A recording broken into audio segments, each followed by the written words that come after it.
Part 2 ending of Assemble the Order. Part 1 down below. Anyway, I think I have come a long way from the crying, deflated mess that I was 3 months ago. Whilst the separation still consumes most of my thoughts, it no longer overwhelms me. I feel I was able to identify my faults in the marriage without dwelling on the should-haves and could-haves, as well as realizing she had just as many faults as me. She did the whole blame-shifting thing, which made me feel like crap, but in hindsight this was done so she could have an easy exit. I am slowly but surely coming to terms of my singleness. I know I am a long way off being date-ready, and there are days where I feel that day will never happen. But I also understand that I need to become the person I am happy with before pursuing anyone else to share my life with. I need to get fitter, lose weight, and also become a more positive person. I tend to be a bit of a pessimist, and the separation has not helped this bad personality trait, but through I see I am working on this. The thing I seem to be dwelling on at the moment is the financial side of it. We were both on similar incomes and up to our eyeballs in debt. For our ages, we have very little to show on the material side of things. I will end up renting, which is expensive here, and not have a great deal of money left over after rent, food, bills are paid. I guess I should be happy that I have enough to put a roof over my head and eat well each day. I think I get a bit worried that my ex will find her sugar daddy and will start to try and win my son over with a nice home and all the luxuries that come with it. I have always been the mom in our family, and it would kill me to lose any of the 4 nights per week he spends with me. Dealing with my wife having a new man is one thing. I just hope she is not looking for a replacement dad for our son as well. Oh yeah, today is also her 40th. I have not made contact and do not plan to. The only thing is that I have my son today and tonight. It is probably only right that I get him to call her for her birthday, but I really don't want her to ask for me. Maybe I will send a video message via email from him instead. Anyway, that is my rant for today. I guess that is my pessimistic side coming out with my concerns regarding the new guy in custody. My 99 tries to stop me dwelling on future fears, but they seem to keep coming back. I seem to be doing well with detachment, and the hurt of the separation is fading. But yes, all these fears of the unknown keep creeping into my headspace right now. Thank you for your thoughts and reassurance. My son means everything to me right now, and I don't feel like sharing him with someone I have never met. We do have an agreement in place that we are not to introduce our boy to any new partners in the first 6 months of this separation, and after that only when the relationship is serious. I hope she sticks to this, as he is still coming to terms with everything and does not need his head messed around anymore right now. Well, my ex turned 40 yesterday, and I resisted any urge to contact her. In fact, there was almost zero urge to do so. I did a bit of work, then went into town for a coffee in the sun before dropping into the tattooist and booking in a job this Saturday. I had some money stashed away for her present when we were still together. May as well spend it on me now. I had a bit of a backward step yesterday and started missing my ex quite badly. It was triggered by me going to the movies to see The Dark Knight Rises by myself. I am usually okay seeing movies by myself and did it often during our marriage, as I am a film critic for a local magazine. But yesterday I really missed having her there to cuddle and then discuss the movie afterwards. We were both fans of the Nolan revamp of the Batman franchise, and I know she would have loved it. I guess it is just me being human and missing the good parts of our marriage, with this movie being a trigger for such emotion.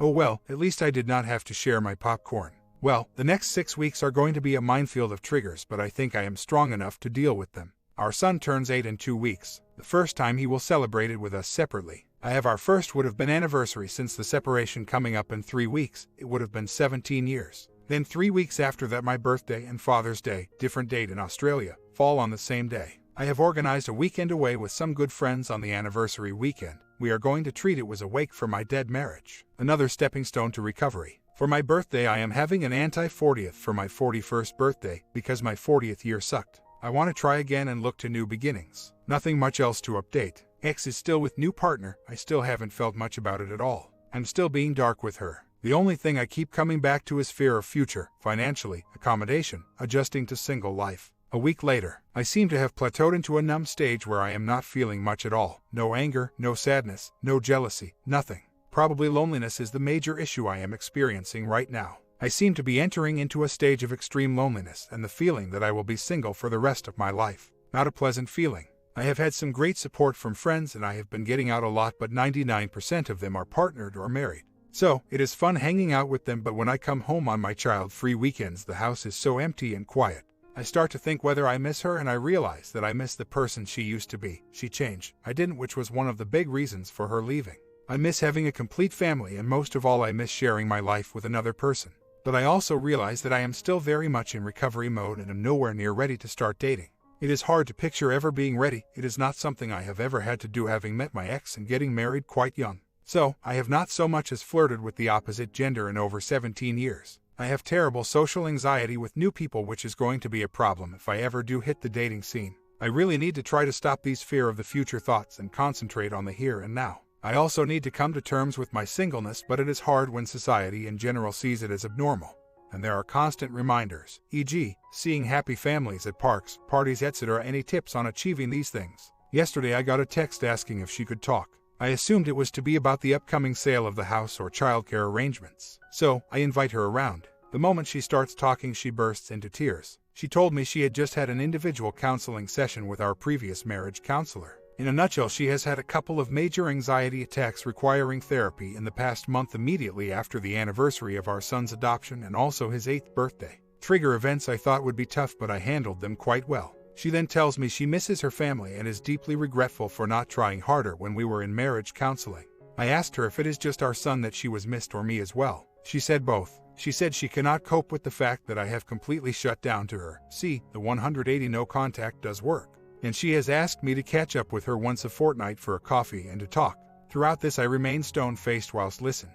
I did not talk much, just listened. To be honest, I did not see this coming and was a little shocked. I am so #King confused right now. The past 4 months have involved a huge amount of pain followed by a serious amount of self-assessment and emotional adjustments as I have tried to move on and face life as a single person. I said I would never be the backup husband whilst she goes and gets it on with someone else to see if the grass is greener. And now she drops this on me. Of course, the easiest thing to do would be to forgive and forget, jump back on the horse and try again. Financially, it would be easier and it would be so much better for our son if it worked out. Single life and dating also scares the crap out of me. But at the same time, getting back together would be the hardest thing I have ever done in my life. Although she did not plainly say let's try again, I know that this is what she is wanting. I thought the initial separation was hard. This has left me equally as shocked and confused. She hurt me so deeply, I can still remember vividly the mess she left me in when she dropped the bomb on our marriage. It is a pain that I never ever want to experience again, and if we were to give it a second go, there is every chance that this could happen again. Then there is the fact that she has been seeing and sleeping with someone else. I don't know if I can deal with that. Then there is the detachment I have been working on over the past few months, where my feelings for her have dissolved to a point that I am not sure I could bring back the love I once had for her. Anyway, I thought I would share and ask if anyone has been through something similar. If so, how did it pan out? I know most will say don't do it and she does not deserve it, but we were married for 17 years and have an 8-year-old boy who adores us both. Is there hope? I still have not heard back from her, and I am guessing that her feelings she expressed on Friday might only be a temporary thing. I have had a long, hard think about whether reconciling is something that I really want. There are all the things that would make it easy to say yes, such as having both of us there for our son and the stability of 2 incomes. But all the thinking I have done over the weekend forced me to dig up all the pain I suffered when she first dropped the bomb, and it is something I never want to experience again. Revisiting these feelings had me crying in the first time in 4 months, and then I felt angry at her for making me feel that way again. So, I guess I am not ready to jump into any form of reconciliation. I do have a feeling that she wants to have me as a friend, but I have always made it clear that I never wanted to be just her friend. She does not get the parts of me she likes whilst she pursues someone else. I think the best method for me is to continue the 180, including the no contact and going dark. I need to continue, as this did not happen unless, as suggested above, I see some true remorse, dedication, and commitment on her part. Until then, I am just going to sit back and observe while still planning my life as a single person. I think mentally it is the healthiest thing I can do right now. Otherwise, I could be strung along forever. Turns out that she has been attending regular IC sessions with the MC who saw us when it all ended. She has predictably come to the realization that the grass is not greener out there and deeply regrets not trying harder. We talked for over an hour on where things went wrong and how she wants to try to reconnect with me. I mostly listened to what she had to say to gauge the sincerity and to hear what actions she is prepared to take. The did not come into this conversation, but it will be the biggest thing to overcome if I decide to entertain the idea of reconciliation, that and the fear of being hurt again. We covered a lot of issues, but I did not commit to anything. She probably expected the old nice guy me to just say yes, but I am stronger than that now and need to have a long, hard think about this. So here I am, no clearer, just as confused as I was at the beginning of the thread. I know some of you out there will think I am completely nutting for even remotely considering the idea of reconciliation after the hell she has put me through, but all throughout the 180 I have secretly hoped that she has noticed the changes in me, even though it is mostly for myself and my recovery. Whatever path I choose, it will be slow and steady, and I will be treading with the utmost caution with many MC sessions. I'll be sitting on this one for a few days whilst I get my head around it and decide how to proceed. A month later, as stated in my last post above, she has backpedaled on any interest in reconnecting but really wants to maintain a friendship.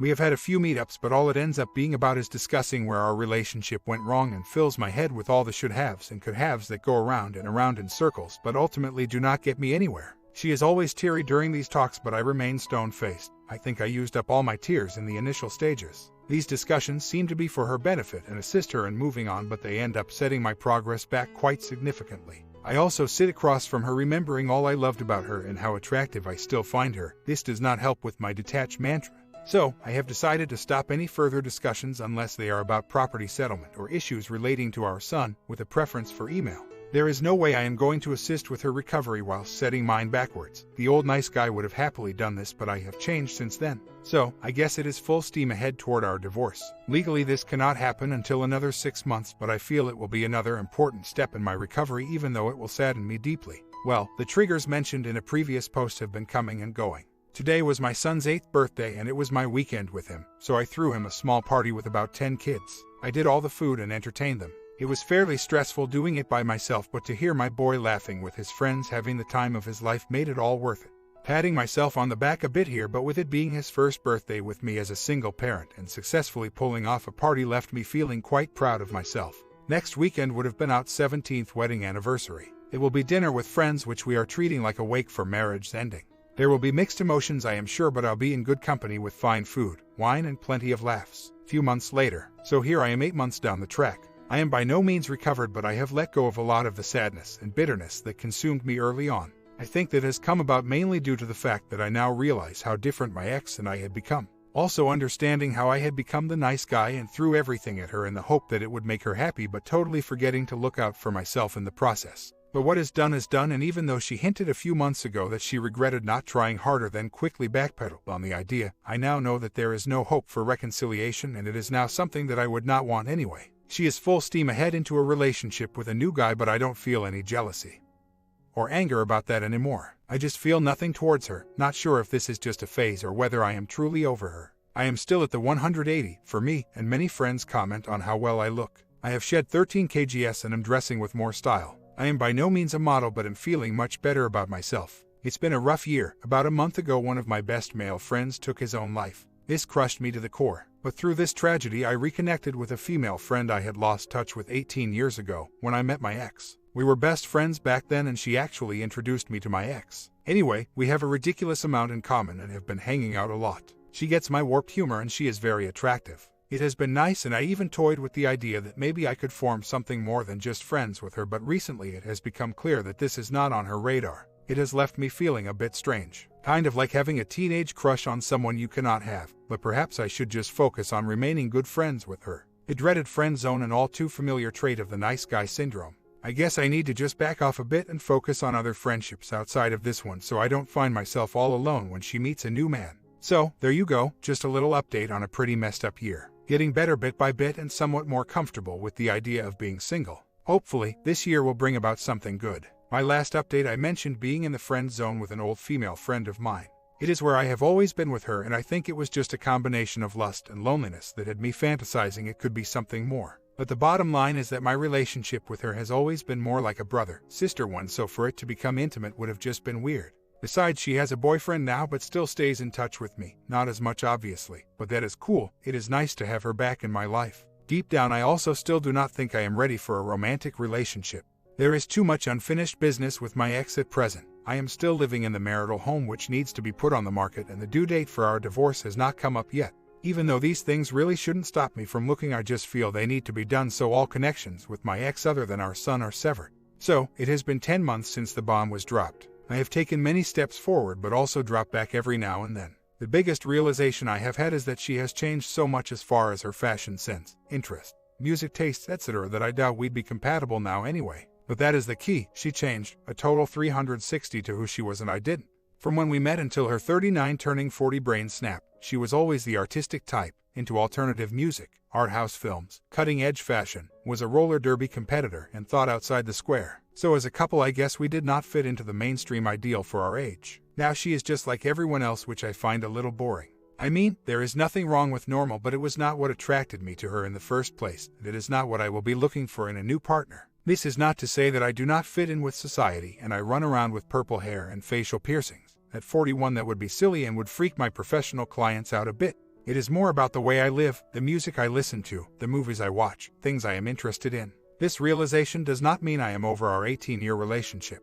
There are many memories and we went through a lot during that time. I still have good days and bad days, but it has helped me understand things a bit better. Some days I feel quite good and proud at how far I have come from that broken man curled up in the position on the floor bawling his eyes out. But other days I still mourn the loss of my marriage, not so much with tears but just a deep feeling of sadness, and it can be hard to get out of that funk. I have kept a very active social life. I am out with friends seeing bands or going to parties most weekends. I have also played a few gigs with my recently reformed band that I sing for, which is a great form of escapism, especially when singing about divorce. I have also lost a lot of weight, am much fitter, and have improved my wardrobe, hairstyle. I do get many comments from female friends on how well I am looking now. Unfortunately, these women are all married or accounted for, but it does help the self-esteem when I hear such compliments from the opposite gender. The biggest issue I am dealing with at present is that I have always and still suffer from really bad social anxiety. I am fine with close friends but terrible with new people, to the point of panic. This part of my personality scares the crap out of me, especially when it comes to even thinking about meeting a new partner. It is hard for those of you who are socially comfortable, but anyone out there who experiences social anxiety will understand how horrible it is. Unfortunately, with the hammered self-esteem that comes with being the dumped one, this social anxiety has become worse with new people, to the point that I think I need some professional help with it. Perhaps I need to see a psychiatrist about it, as it stops me from doing a lot of new things. That's about it from me. I am still a long way off recovery, but have come a long way when I look at my earlier posts. 18 years is a long time to be with someone, and I still expect it to take a while more yet until I can confidently say I have completely moved on. My comment: good for OP moving on. You don't need to be aggressive, you just got to be decisive in your relationships. A short story too. Hello, recently celebrated our 5-month anniversary. She's 8 years younger than me. She's beautiful inside and out, drama-free. She's already met the family and I've met most of hers. She lives at home, so I see the family sometimes, but most of the time she's over my place. She disclosed to me she was seeing a therapist and taking meds for depression before meeting me, and now she doesn't have to go anymore because she's happy, and has made me feel I'm the reason to make her happy and smile. We made ourselves Facebook official couple months ago, but haven't had a physical discussion about exclusivity, nor have we said the L word yet, but it's in the air. She went away for a prior planned trip to Vegas for a weekend with her girls, so I was home alone for the weekend. She was posting up pics on Instagram at pool parties and clubs, but we texted regularly. Meanwhile, someone I dated couple years ago randomly got in touch that she'd be in town with some friends. We hooked up one time back then. Mind you, this person soon hurt my feelings by getting into a relationship with someone else while we were dating and talking for a bit. I wrote her off and should have just deleted her social media accounts. I guess she kept tabs, stalked on me through social media, and saw I was in a happy relationship recently, and I guess got jealous. So, being the platonic person I was, with nothing going on for the evening, met up for couple drinks with her and some friends. Something happened that caused some argument between her and her friends later that night. Had no idea what that was about. Was minding my own business, texting the GF at the time.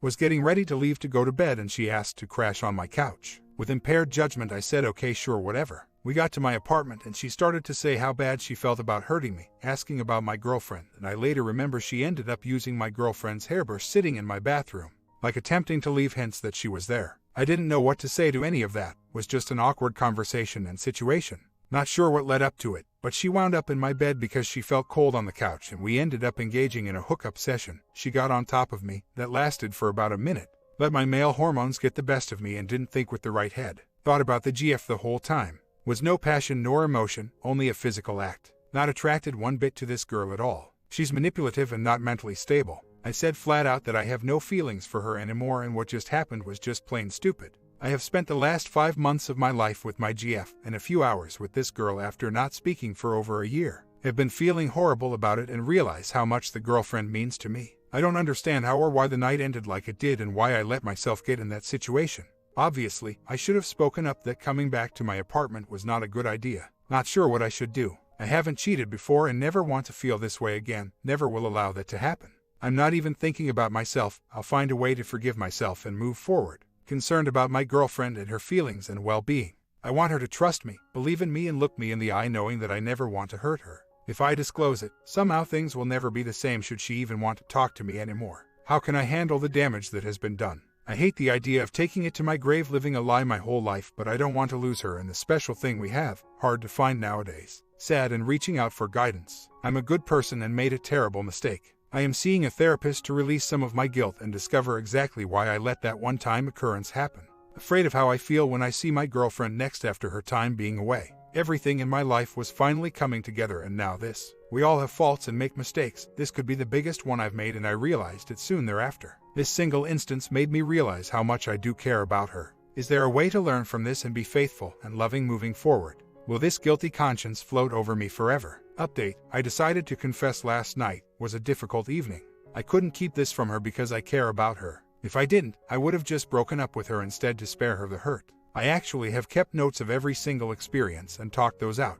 At one point couldn't catch my breath and think I had a mild heart attack with hand numbing. Had to take meds, warm tea plus warm shower to calm me down. In light of the details, she forgives me and is giving me a second chance. I'm going to continue to see a therapist to ensure my commitment this will never happen again. Sent her flowers this morning to her office and she really liked them, sent me a kiss icon and thanks. My comment: owning up to your mistakes is a major sign of maturity. It takes guts, but it's necessary. If you want to get her back, you have to start there. Own the fact that you screwed up big and never, ever feel like you're entitled to her forgiveness. It's up to her to forgive you if she wants, provided you are an almost perfect boyfriend from now on. On the other hand, if you're not willing to put in the work, I would just genuinely let her see that you're honestly sorry and fix the relationship to the best of your ability, for her sake, and then just moving on. The reason why I say you should fix the relationship before you move on is because she deserves to know that it was not her fault. It was your fault. If you cheat and leave her, that may scar her self-esteem for a while, and that is just not cool or fair. So, be a man, and let her see that you are cheating on her is more of a reflection of your immaturity than it is a reflection of what she deserves. Hope you make the right decision.